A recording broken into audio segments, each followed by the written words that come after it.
Please Shiva, ఈ మాట ఎవరికి చెప్పకు.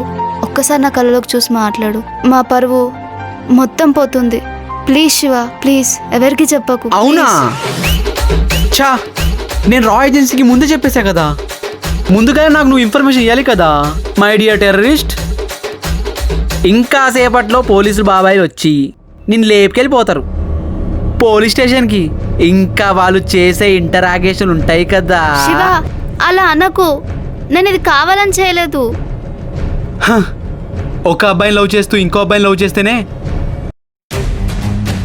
అలాంటిది నువ్వు లవ్ చేయడం కాదు, అందరిని లవ్ చేస్తూ అని మోసం చేసి వేరే దేశానికి అమ్మేస్తున్నావు. మా నాన్న ఒక ఇండియన్ ఆర్మీ ఆఫీసర్. బార్డర్లో యుద్ధం జరిగినప్పుడు పాకిస్తాన్కి దొరికిపోయాడు.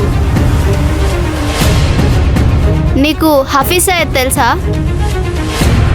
వాడు ముంబైలో 3 చోట్ల బాంబేసి 1000 మందికి పైగా చంపేశాడు. వాడేనా? హఫీజ్ని వదిలితే గానీ మా నాన్నను వదిలేరని పాకిస్తాన్ ఆఫీసర్స్ ఇన్ఫార్మ్ చేశారు. అలా అన్నప్పుడు మన ఇండియన్ ఆర్మీ ఫోర్స్ ఏం చేయలేదా?